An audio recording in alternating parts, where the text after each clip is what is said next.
एक यूट्यूबर, 31 लाख से ज्यादा फॉलोअर्स, बेबाक अंदाज और अब जेल की सलाखों के पीछे। पाकिस्तान के सबसे विवादास्पद और मशहूर धार्मिक स्कॉलर इंजीनियर मोहम्मद अली मिर्जा को गिरफ्तार कर लिया गया है। वजह, पैगंबर मोहम्मद पर एक ऐसी टिप्पणी जिसने पूरे पाकिस्तान में बवाल काट दिया है। लेकिन क्या मिर्जा ने सच में ऐसा कुछ कहा, या फिर ये एक बड़ी साजिश है एक ऐसी आवाज को दबाने की जो सालों से कट्टरपंथियों की आंखों में चुभ रही थी। आज इस वीडियो में हम इस पूरे मामले की परतें उधेड़ेंगे। आखिर कौन है ये यूट्यूबर मौलाना, पहले भी इन पर कितने हमले हो चुके हैं और इस गिरफ्तारी का असली मकसद क्या है, सब कुछ आसान भाषा में। बने रहिए मेरे साथ, मैं हूं सिद्धार्थ प्रकाश। तो खबर यह है कि पाकिस्तान के पंजाब प्रांत में इंजीनियर मोहम्मद अली मिर्जा को MPO कानून के सेक्शन 3 के तहत 30 दिनों के लिए हिरासत में ले लिया गया है। अब आप पूछेंगे कि ये MPO क्या है। ये एक तरह का प्रिवेंटिव डिटेंशन कानून है। मतलब अगर सरकार को लगता है कि किसी व्यक्ति की वजह से पब्लिक ऑर्डर या शांति व्यवस्था भंग हो सकती है तो उसे बिना किसी ट्रायल के हिरासत में लिया जा सकता है। सरकार का कहना है कि मिर्जा के एक बयान जो पैगंबर मोहम्मद को लेकर था वो वायरल हो गया। इसके बाद कई धार्मिक गुटों ने शिकायतें दर्ज कराई और माहौल बिगड़ने का खतरा पैदा हो गया। इसलिए एक्शन लेना जरूरी था। लेकिन यहीं पर कहानी में आता है एक बड़ा ट्विस्ट। मिर्जा के समर्थक कह रहे हैं कि उनके बयान को तोड़ मरोड़ कर पेश किया गया है। उनका दावा है कि मिर्जा साहब किसी और समुदाय की किताबों का हवाला देकर उनकी शब्दावली समझा रहे थे और क्लिप को बीच में से काटकर ऐसा दिखाया गया मानो ये उनके अपने शब्द हों। मतलब पूरा मामला आउट ऑफ कॉन्टेक्स्ट का है। तो एक तरफ है धार्मिक भावनाएं आहत होने का आरोप और दूसरी तरफ है बयान को गलत तरीके से पेश करने का दावा। सच क्या है ये तो जांच के बाद पता चलेगा।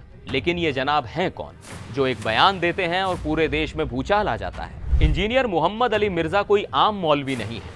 वो एक मैकेनिकल इंजीनियर हैं जो सरकारी नौकरी करते थे और फिर बन गए फुल टाइम यूट्यूबर और धार्मिक स्कॉलर। उनका स्टाइल बिल्कुल अलग है। वो अपने लेक्चर्स में सीधे कुरान और हदीस का हवाला देते हैं और बड़े बड़े मौलवियों और फिरकों को सीधे सीधे चैलेंज कर देते हैं। उनका ये बेबाक और बिंदास अंदाज ही उनकी USP है। इसी वजह से उनके चाहने वाले भी लाखों में हैं और दुश्मन भी हजारों में। और दुश्मनी भी कोई छोटी मोटी नहीं। रिपोर्ट के मुताबिक मिर्जा साहब पर अब तक 4 जानलेवा हमले हो चुके हैं। हाल ही में मोहम्मद अली मिर्जा का एक वीडियो इंटरनेट पर वायरल हुआ था जिसमें उन्होंने जिन्ना से बेहतर नेता महात्मा गांधी को बताया था। और जैसा मैंने कहा, यह कोई पहली बार नहीं है जब मिर्जा साहब कानूनी पचड़े में फंसे हों।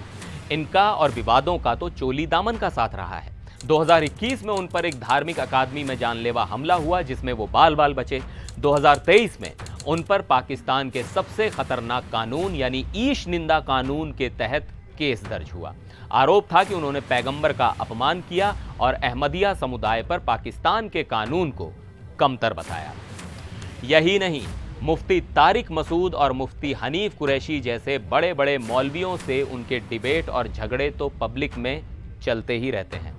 मतलब अखाड़े में हर तरफ से पहलवान मौजूद हैं। अब आते हैं सबसे बड़े सवाल पर, क्या ये गिरफ्तारी वाकई में पब्लिक ऑर्डर के लिए है या फिर इसके पीछे कोई और खेल है। लाहौर के एक वकील जे सज्जल शहीदी ने एक्स पर एक बहुत बड़ी बात कही। उन्होंने लिखा कि इंजीनियर मोहम्मद अली मिर्जा की गिरफ्तारी पब्लिक ऑर्डर के लिए नहीं है, ये उन स्वतंत्र आवाज़ों को चुप कराने के लिए है जो कट्टरपंथी मौलवियों पर सवाल उठाने की हिम्मत करते हैं।